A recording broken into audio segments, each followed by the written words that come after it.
Hi, it's Wesley with 22 Zines, and welcome back to Zines for Greenhorns Part 4, Printing Your Zine.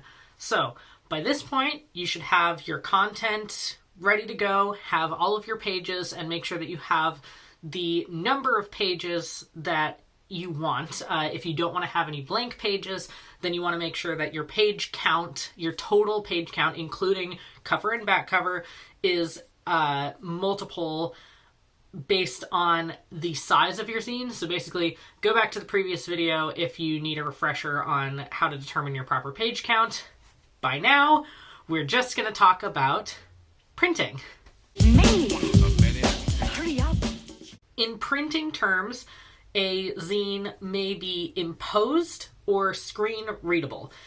When a zine is imposed for printing, that means that the pages are arranged in such a way that they will be in the right order once they have been printed, folded, and assembled. So when you look at the individual sheets that you are doing the actual printing of, when you are doing the photocopying of the sheets, the pages are going to look like they are out of order because they will ultimately be assembled and bound to read in the right order.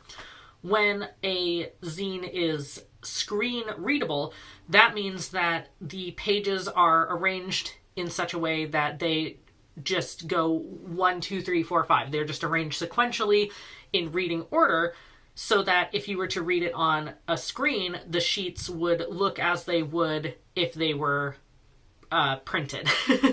To make your zine screen readable, it's pretty straightforward. You basically just take the individual pages, stack them in reading order, and you scan them individually in that order, 1, 2, 3, 4, 5, etc. So that part's pretty simple. We'll get to the details about sort of the scanning process overall, but first I want to talk about arranging for print, which means imposing your pages so that they will print in proper reading order.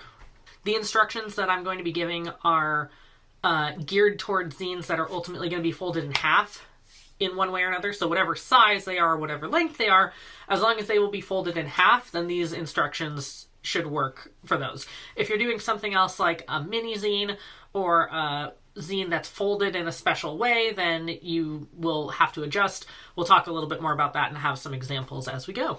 Arranging your zine can be done either digitally or physically, manually. So we'll go over a couple of digital options for arranging first. The absolute easiest way to arrange digitally is using this free open source, incredibly easy zine arranger tool by Zinester, coder, and all-around amazing person, Nash High. This will work for a half size, quarter size, or mini zine that is on either US letter size paper, so 8.5 by 11, 11 by 17 or tabloid paper, or A4 or A3 paper. So it has options for each of those to select. Basically, the way that this works is that you will scan your pages individually and separately in reading order. So you will get a PDF that is in reading order 1, 2, 3, 4, with each individual page on a single page of the PDF. So you don't need to combine them at all. You want to make sure 1 is its own page, 2 is its own page, 3 is its own page, etc. Upload your individually scanned pages as a single PDF into the zine arranger. Select your settings based on the size of your zine and the size of paper that you're going to be using. And then that's it. Hit arrange, and then the tool will output a PDF that is imposed and ready for print. It really is such a great service, and I'm kind of irritated that regular PDF reading programs don't always offer this option to arrange things in a booklet style. It's kind of insane. So if you're doing half size, quarter size mini zine and you want to arrange things digitally, just use Nash High's Zine Arranger tool. It's amazing. Some other PDF reader or editor tools do have this option, which is basically the arrange as booklet option. And it basically does the same thing. It does the arranging for you when you have your individual pages in order, arranges them into a booklet or imposed arrangement for printing. One that does this is Adobe Acrobat, but I think that they require the paid version in order to do that. And I think, there's so many different PDF readers out there. Some of them have this, some of them have it for free, and some of them don't. Frankly, I don't see any reason to use one of these because it can't do anything that Nash High's Zine Arranger tool can't do. So, but it is an option if you are more used to Adobe Acrobat or you have free access to those programs or whatever, you can do that. Just make sure that when you are selecting your options, you set the margins to 0 to avoid having a white border around every individual page when you want the pages that are directly next to each other to sort of meet in the middle to kiss. Here, I'll show you a quick example of that. This is a spread from Unfair Maiden number 1, and as you can see, the entire page will have these margins on it, and those are just the printing margins. Those are automatic, and that'll happen with any printer that you have any time unless you manually cut it off in some way. But there is no white space. There's like a teeny bit, but that's just because of my folding. There's no white border in the middle. And so by setting the margin to 0, you are essentially setting any extra margin around each individual page to 0. And then the only margin that you will get is the printing margin around the entire sheet rather than the individual zine pages. There is one other way to arrange a zine digitally, and I have done it before. I don't recommend it unless you really feel like you want to have a lot of control, or if you want practice with manually imposing things, then you can do it this way. I don't necessarily recommend it for newbies, but, I'll explain it anyway. Basically, it's the same process that you would use for arranging something or imposing something physically, but you do it in a word processor.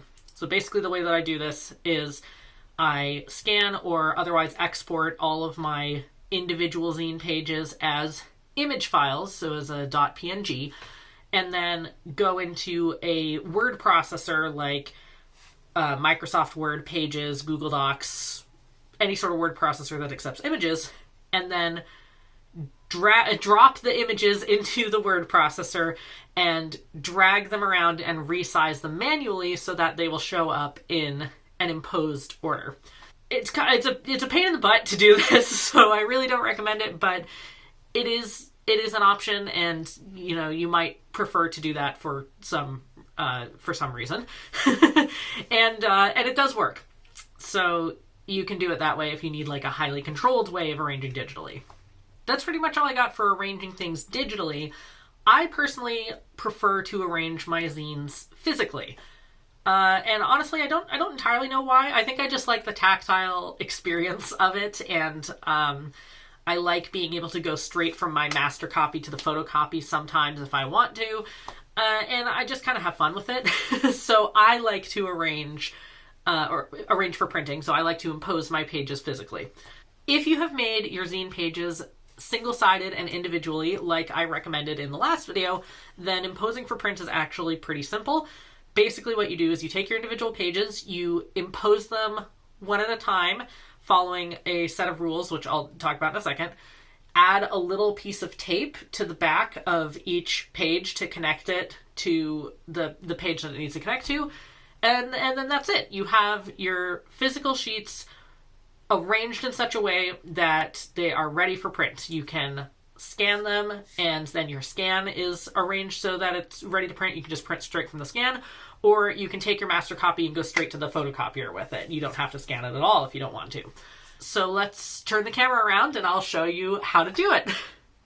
Imposing for print can be a little confusing the first time you do it, but really there's only 3 patterns for you to remember. The first page is connected to the last page, and then the second page is connected to the second last, third to the third last, fourth to fourth last, and so on. Each page should have the next or previous sequential page on its reverse side. So whenever you flip it over, the page opposite it should be either one before or one after. And odd numbers go on the right side, even numbers go on the left. All right, so I realize this is all very abstract. Let's get into a few examples. basically what you do is you just go through those rules until it comes together. So let's just get started. The first rule is that the first page is connected to the last page. So we want page 1 and page 8, which is our last page, to be connected.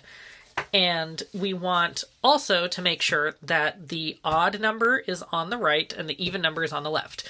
This makes sense because if you imagine this is your sheet of paper and then it gets folded, the crease is going to be here, the seam is going to be here, and so you have 1 and then 8. If you were to open it up, 1 is on the right, 8 is on the left. Okay, so once I have this in place, I like to flip it over. Make sure you keep them in the right order. Take a piece of tape. It can be any tape. I'm using this bright yellow masking tape because it's easy to see. And tape the seam together. So now on this side, 1, 8, and your seam. Perfect.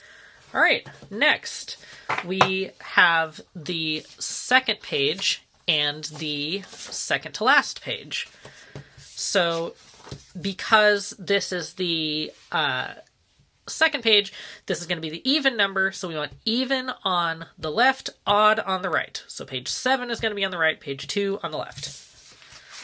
We will flip this over and tape the seam together. All right, perfect. So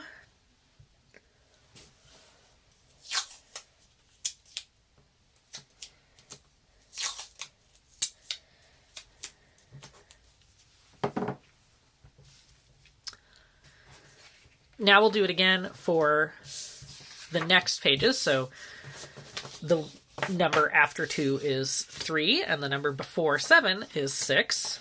Once again, we have odd on the right, even on the left. We'll flip these over, tape the seam together. There you go. And then our last page is going to be 4 and 5. We want odd on the right, even on the left. Flip it over, tape it together. Okay, and there you go. Those are our 4 sort of single-sided sheets. So now we want to make them double-sided because we're going to print them double-sided.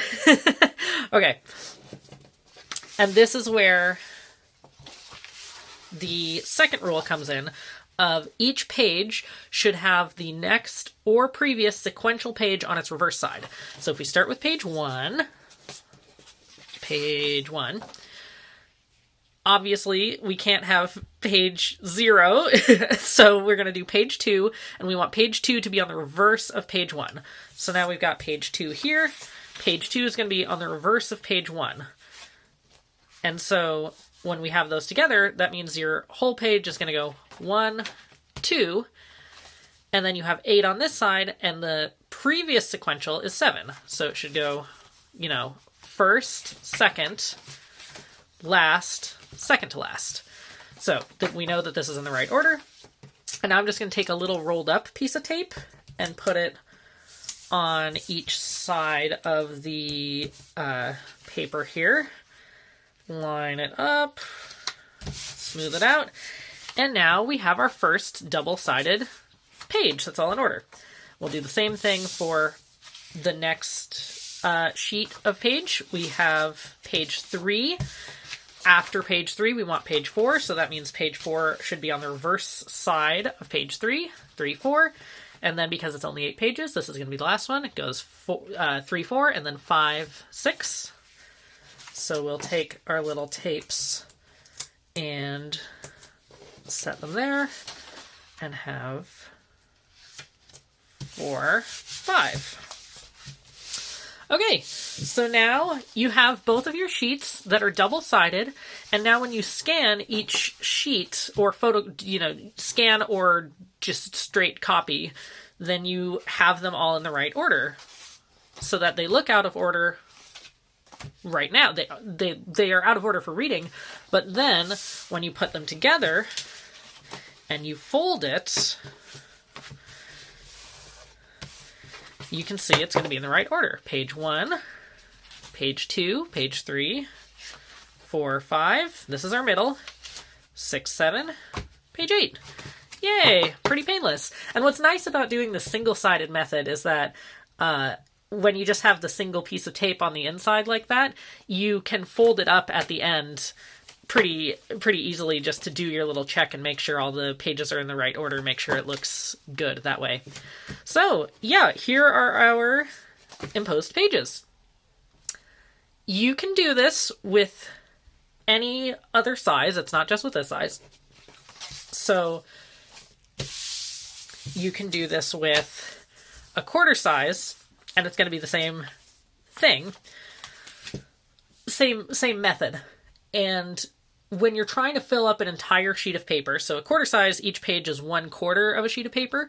So that means if you want to fill up the entire sheet of letter size paper, you want to have 4 pages on it. So what I usually do for that is we just go through the same process as though we were doing it as a half-size zine, and then you just tape the pages together. So let me quickly impose this.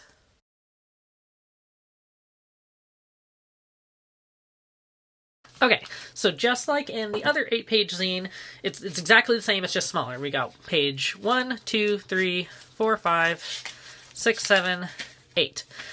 Now, when we open these up flat, we see this is our single sheet of 8.5 by 11 paper, or I keep using, inches, but it's roughly A4.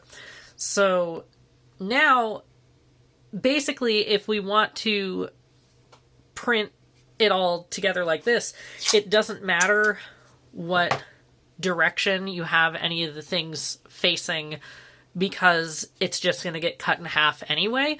So we can just go in like this and just put one of them on the top, one of them on the bottom. There you go. There's your sheet of paper ready to be imposed. And then when you are, have your photocopy, you just cut it down the middle and then stack the pages. Just get that off. Stack the pages back up like this. So, point is, works for any number of pages, works for any size, and you don't have to change anything really just because it's a different size of zine relative to the paper. You just cut it and there you go. So as long as you have these portions set properly, then everything else you can just assemble it so that they read in the right order. I realize I'm probably going ham on the examples here. You've probably gotten the idea by now, but just, it took me a while to really figure this out and to really boil down imposing to just those 3 rules. So just to hammer it home, I'm going to give you one more example. This is a finished zine that's a master copy of mine. So I don't have the front and back cover finished, but all of the interiors are finished. So I'm going to show you how it works for a 32-page zine. We have front, first and last, and then second to last. And it keeps going like that. We've got, I'll organize it like this. This is another tip as we go through. If you are feeling a little bit confused about keeping track of your pages, which definitely for me is a little bit tricky. I don't remember which page I'm going to have in what order necessarily, especially because I don't tend to label physically on the sheet of paper what page it is. So sticky notes like this can be really convenient as you are imposing, just to make sure that everything is in the right order. There we go. And now here we are at our last one.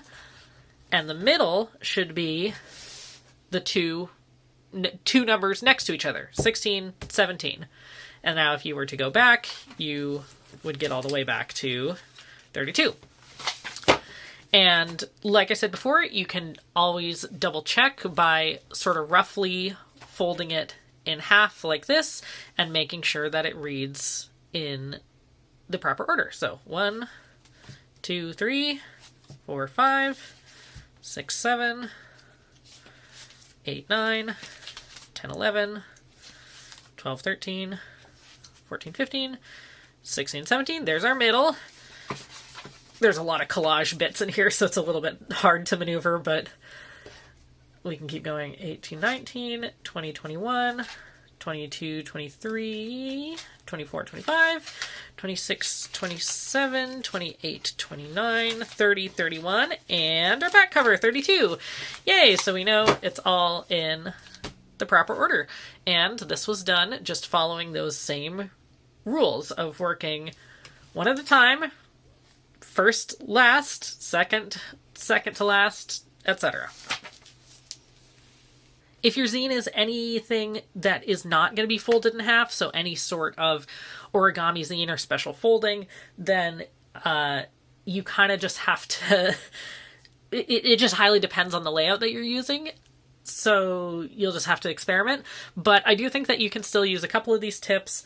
Really, the biggest tip I have is work single-sided for each individual page and then use a tape that is easy to take off or move around or pull apart, like a masking tape, a washi tape, Scotch tape if you're careful with it.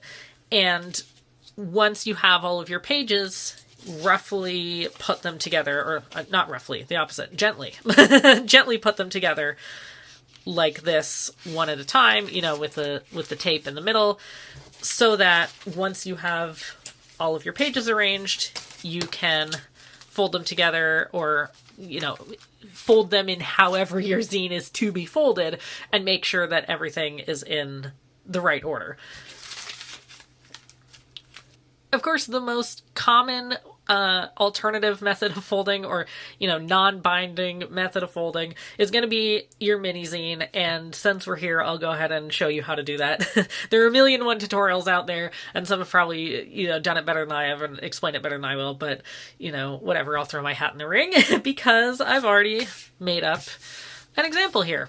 So this is your typical 8-page mini zine that is on a single sheet of paper. As you can see, the pages are pointing towards the middle. So that is because we're going to fold, ultimately when you fold it in half in the middle. So that means you have each of the pages turning right side up. So when it's flat like this, they're each pointing towards the middle. And unlike the other version, it's basically just in sequential order, starting with one of the middle 4. You go 1, 2, 3, 4, 5, 6, 7, 8, and it's just kind of like a circle, like a loop around the page. So ultimately, when you fold it, it will look like this: page 1, 2, 3, 4, 5, 6, 7, 8. This also will work for any size. Like I said earlier, if you wanted to do the tabloid size and have like a quarter zine that uses this method, then you can. Let me go ahead and open this up. So here we go. It's kind of the same. It's the same thing. We have page 1, 2, 3, 4, 5, 6, 7, 8, and it goes around in a little circle. Pushes together, and now they're all right side up like that. So let's take a look how to fold it. Here I have a blank sheet of paper, and here is how I fold a mini zine. You can either fold it in advance or not. Honestly, for a mini zine, it's pretty easy to just fold it in advance and then unfold it to work directly onto it. Anyway, so I'll show you how to fold it. Start by folding in half, hamburger style, as we call it in America. Open that back up, and then you'll want to fold each side into the middle crease, like so. And now you'll have this. It's like a Dutch door. Open this all the way. Fold it in half lengthwise. So hot dog style, as we call it in America, and open that up. And now you can see that your entire piece of paper, is probably easier to see on this side, is folded into eighths. So you have 1, 2, 3, 4 lines, and you'll have 1, 2, 3, 4, 5, 6, 7, 8 equal rectangles. And now in order to do the final fold, you'll take a pair of scissors, fold it back along the middle crease like this. So now you have it folded in half with 1, 2, 3, 4. You'll take your scissors and cut along the middle crease, not all the way across the paper, but just up to your second set of creases. So here we've got these creases, and the cut goes up to the middle. All right, there you go.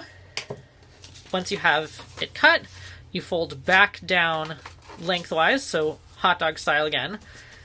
You'll take both ends and you'll push it together, and you'll see how it's making kind of a diamond or star shape like that. That's what you do. You just keep pushing, pushing, pushing until it kisses all the way in the middle.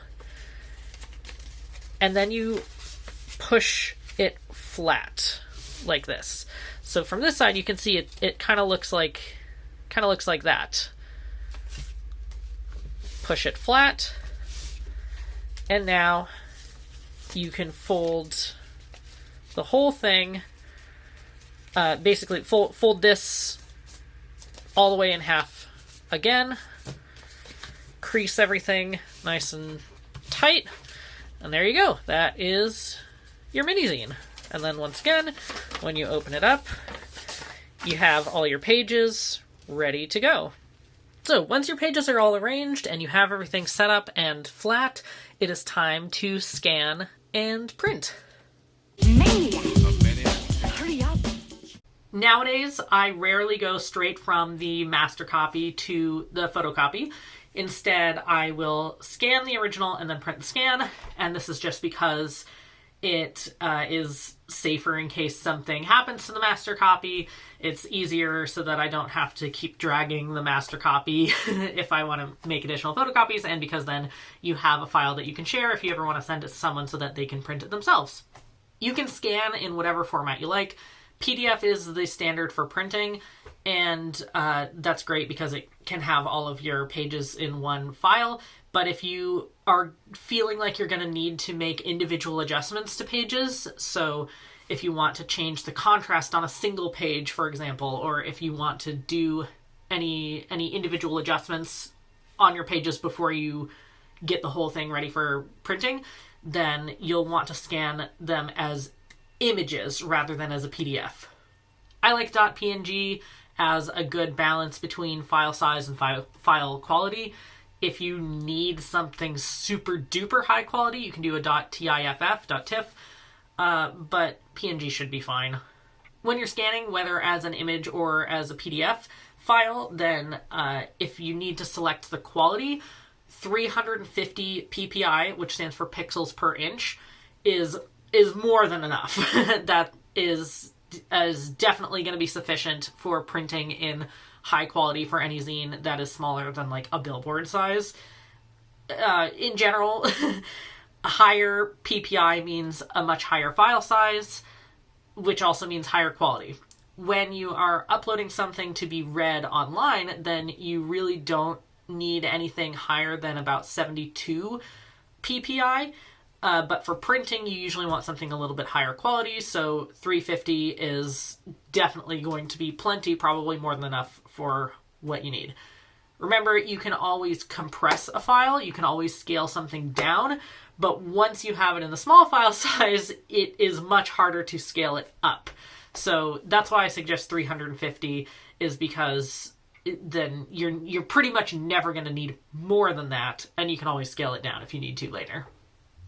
I feel like all of that may have been a bit confusing because I'm very used to scanning and editing things digitally. So just a quick recap.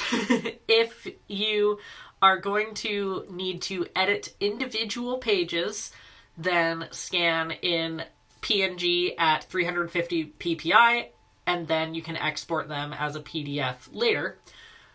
If you are scanning all of your pages in one go, and you don't feel like you'll need to edit individual pages, you can still edit the entire document at once, the entire zine at once, but you don't need to be too fiddly about individual pages. Then you can just scan straight to a PDF, and if you scan in their imposed order, then you can just scan and then print straight from that scan without having to do any additional editing.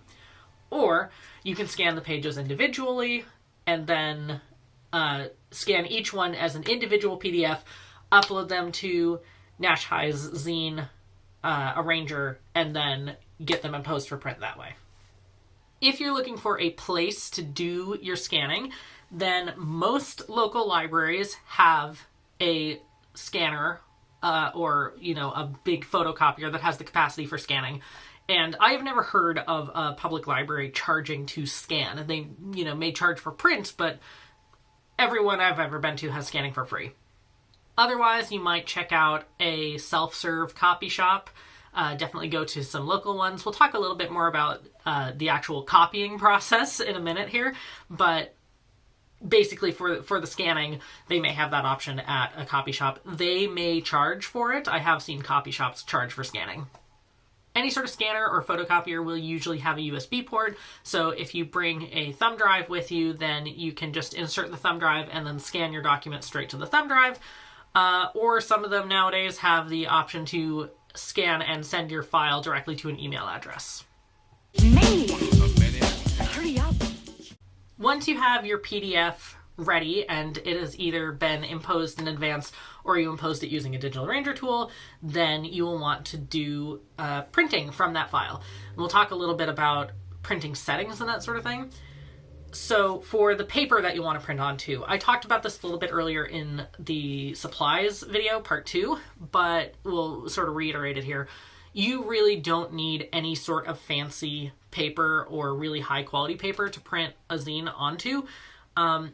In my experience, even really, really ink heavy pages will hold up just fine on your average copy paper. So I have printed double-sided on a 20 pound, which is a 75 gram paper with no problems. And if you want it to feel really fancy and slick, then you can use a 24 pound paper or a 90 gram. You can, of course, if you want it to be really fancy, you can go on any sort of heavier paper or glossier paper. You could print it on cardstock, or you could print your cover on cardstock. You can fiddle with paper pretty much as any way that you want to. Just note that heavier paper is quite literally heavier. So if you're printing on heavier paper, it is going to make any packages, so any envelopes that you have the zine in to mail out to people, it is going to make it heavier, which might make shipping costs increase. That's fine. Do what you want for your zine. It's just something to keep in mind. And just seriously, no, you don't need any sort of fancy paper. When you're printing double-sided, it's probably going to ask you whether you want to flip on the short side or the long side. And I forget whether you have to do short side or long side every single time. And I've been doing this for a really long time. So I always recommend doing a single test sheet with one of your pages before printing the entire zine, just to make sure that it all comes out okay and that you have the settings right and that it is flipping on the proper side. But basically the rule is, if you are ultimately going to be folding the paper horizontally, this is not horizontally. Hey, let me start over. If you're going to be folding the paper vertically, or hot dog style, as we say in America, then you're going to want to select the option to flip on the long side. If you are folding it horizontally, or hamburger style, like for a half zine, then you will want to flip on the short side. Once again, I forget this every single time, and I forgot it even as I was trying to explain it right now. So test sheet 100%. You may encounter some options for printing margins. Printing margins are basically the space between your content and the literal edge of the paper. And so most printers have an automatic margin of something like a 1/4 inch all around, about a 1/4 inch of white space all around. And this is to make sure that none of your print gets cut off by reaching the edge of the paper. So 1/4 inch is fine with me. When you scan the zine, it usually will scan without any sort of margins because it just recognizes the edge of the paper that you scanned. And so you don't have to worry about margins. Just when you are printing, then you can select size to fit or auto margins, and then the printer will select basically the smallest margin that it has available to make sure that none of your zine gets cut off when you're printing it. So don't worry about margins in your actual scanned PDF, or if you are printing directly from your master copy, don't worry about margins. Just when you are printing, select auto fit, size to fit, auto margins, something like that. Or if it forces you to pick a number, then 1/4 inch is kind of your average amount of like minimum margin. Once you have your copies, you can trim off the margins if you want to make it look like the content goes all the way up to the edge of the paper, or just, don't bother. I don't really bother with that. And as for the rest of it, with other settings like contrast and brightness and whatever, then you can fiddle with those when you are printing or on the printer if you want to. Or not. It's usually easiest and cheapest because you don't have to keep paying for test prints if you just edit your PDF when you have it scanned to adjust the brightness and contrast and that sort of thing. Or, even better, if you just have it as high contrast or as close as to what you want on your master copy before you even scan it. I will include in the link below a website that I have used to adjust contrast and brightness on PDFs, or like I said earlier, you can scan your things as images and then adjust the images as you would. Maniac. Hurry up. Alright, now we'll talk about where to print your zines. There's a lot of options for this. If you have a printer, then you can print at home. Just be aware of a few things. One, zine pages compared to your average documents that you have to print out take a lot of ink. And so for home printing, they are typically a lot more expensive. And also a lot of home printers won't necessarily like the volume that you're going through, where if you think of each zine as being, an 8-page zine is going to be 2 double-sided, full 8.5 by 11 sheets coated in ink, then that's a lot, and the home printers sometimes don't like that volume if you're going to make more than like a few copies at a time. So really, if you're printing more than, it kind of depends on the zine, but if you're printing more than like 5 copies at a time, then you will probably want to find yourself some sort of outside setup for printing. I'll touch very briefly on what I'll call sending it out, which is basically using a full service printer. Basically, a full service printer is where you will send your file to a printer, they fully print, fully assemble, and then send a package of completed zines back to you. Working with full service printers is something I have zero experience with. I know a lot of people will do that for things like if they work with conventions and they need to do a whole lot of prints for selling, or if they are doing something that has a fancier binding, like if you want to have a perfect binding, then you'll typically send that out to a full service printer. But ultimately, I kind of can't be much help there.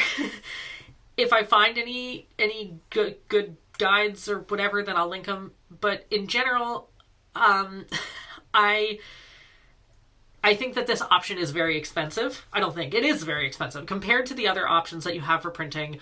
Using a full service printer is very expensive. And personally, I think that half the fun of zine making is doing the printing and assembly yourself. So, if doing all the printing and assembly and stuff yourself makes zine making prohibitive for you, then it might be worth exploring sending it out to a full service printer. But otherwise, the spirit of zines is in the do-it-yourself part, and so, just go for it. Just do it yourself. And bring some friends in and make them help you fold zines. It is really fun having a zine folding party or zine folding hangout. So if you are going to be printing and assembling and everything yourself, let's look at a few options that you might have for where to actually do the printing.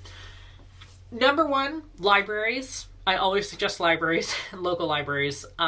They will often have cheap printing, and typically it will be cheaper than at least than like a big box store.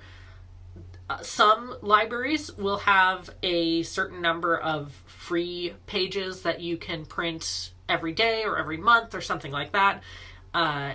So if you're willing to make multiple trips or do it in sort of smaller batches, then you might be able to print your zine totally for free. Some public libraries have completely free printing full stop. So, definitely check out libraries in your area and utilize them. Okay. Next would be local copy shops. So always look around for local places before you go with a big box store like Staples or whatever. For one, they're probably going to be cheaper, and for two, they are going to be better. That's all I got to say. Look for local ones. If you aren't sure where to start, then if you have any colleges in the area or community colleges, anything like that, then there are often copy shops that have kind of built up around there. So that's a good place to start looking. And finally, there's the option of printing your zines online. And so basically it's, you just send your file online. They print them out, and they don't do all of the assembly. They basically just run it through a photocopier and then pack up the box of photocopies and they send it back to you. And then you do all the assembly. That's sort of what I'm talking about when I say printing it online. Because I print so many zines, this is what I typically do. And that's just because I can usually get a bulk discount, and because the base price per page is just way cheaper than anything that I could find in my area. And so in order to keep the zines low cost and accessible and be able to give a whole bunch away for free, then this is what I do. I would prefer to use a local one, but you got to do what you got to do sometimes. So the place that I use, this is not sponsored or anything like that, but the place that I typically use is called Best Value Copy. It's based in Queens, New York, and their prices are approximately 3 cents a page for black and white and 10 cents a page for color. So really cheap. In my area, things start at like 25 cents a page for black and white. So yeah, this is a lot cheaper. The downside to using one of these online places is that you are usually going to have to pay a shipping cost, and the shipping cost can be really expensive because paper is really heavy. So the reason I use Best Value Copy is because they have free shipping for orders over $125, and I can usually hit that number pretty easily because I print a lot of zines, and so if I print them in batches, then I can hit $125 and get free shipping. Other online copy shops may have different, amounts, different ratios. It might depend on where you live, how close it is to ship it, or how heavy or what shipping services they offer. Whatever, you can definitely take a look around. In general, I would say that online copy shops are great if you are printing in bulk, but otherwise the shipping cost is usually going to offset any discount that you would get on the individual pages that you're printing.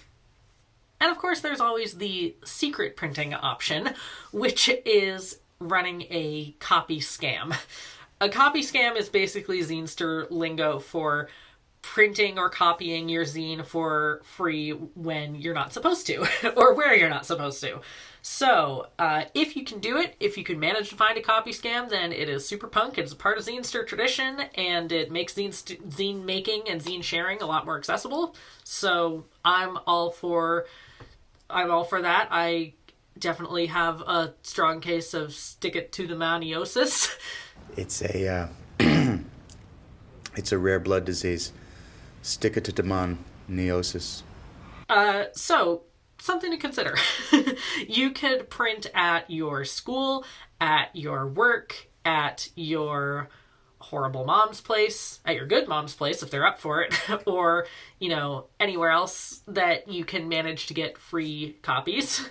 You can do it in small batches to reduce the chance of getting caught, and you can name your files something really inconspicuous so that when they go through the print logs, it doesn't say Wesley's zine that he is printing even though he's supposed to pay for printing.